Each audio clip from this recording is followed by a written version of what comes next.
မကွေးမျိုးကလူစီကားတဲ့မြတ်တလုံဖျားရင်ပြင်ပေါ်မှာတန်ခဲဆိုတဲ့ရိုးရိုးအေးအေးရွာသားကောင်လေးတယောက်လိုက်ရှာနေပါတယ်ဒါပေမဲ့ ကိုရှိမှဆူတောင်းကြည့်ပြရတဲ့ ကက်ကြီးကို ဝင်ဆူတောင်းလိုက်ပါအောင်မယ် ဒီတန်ခဲကဖျားဆောင်တဲ့တစ်ခုရှိရောက်လာတယ်ဆူတောင်းပြဖျားဆိုတဲ့ဆိုင်းဘုတ်ကိုမြင်တော့ဟာဒီဖျားကဆူတောင်းပြတယ်ဆိုရင်ငါရှာနေတဲ့ဖုန်ကြီးနဲ့တွေ့ရတော့မယ်ထင်တယ်ဆိုပြီးအထဲဝင်သွားပါတယ်ပြီးတော့ဖះရှိမှဒူးထောက်ပြီးဒီစုတောင်းပြဖះကိုတပိတော်ရှင်ခိုးကန်တော်ရသောအကျိုးအကြောင်းတပိတော်ရှာနေသောဖုန်ကြီးနဲ့တွေ့ရပါလို့ဤအရှင်ဖះလို့အားရပါရစုတောင်းနေတော့သူ့နောက်မှာဖုန်ကြီးကတကယ်ရောက်လာပြီးအေးမင်းစုတောင်းပြည့်စီကွာ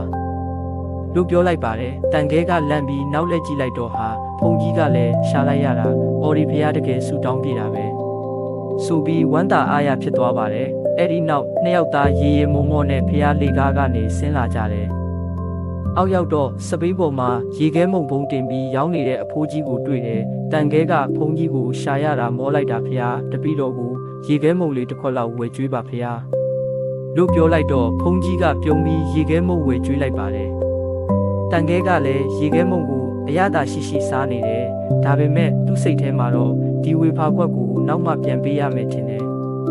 လို့တွေးနေတော့ခွက်မပဲအောင်အရန်ကယူဆိုင်ပြီးစားနေတာပေါ့ဒါပေမဲ့ရေခဲမုံကတဖြည်းဖြည်းအည်ပျော်လာတယ်နောက်ဆောက်ခွက်ကပဲကျသွားပါလေရောတန်ခဲကမျက်နှာပြက်ပြီးဟဲဒုက္ခပါပဲခွက်ပဲသွားပြီးငါတော့ရော်ရတော့မယ်ထင်တယ်လို့ပြောလိုက်တယ်အဲ့ဒီအချိန်မှာရေခဲမုံရောင်းတဲ့အဖိုးကြီးကရေပြီးပြန်ပြောလိုက်တာကဟဲ့ကောင်လေးလော်ပေးစရာမလိုဘူးခွက်ပါဝါစားလိုက်ခဏလောက်တိတ်သွားပြီးတန်ခဲရောဖုန်ကြီးရောရေခဲမုံဒီအဖိုးကြီးရောဆိုပြီးရေမောကြပါလေတော့ဒီ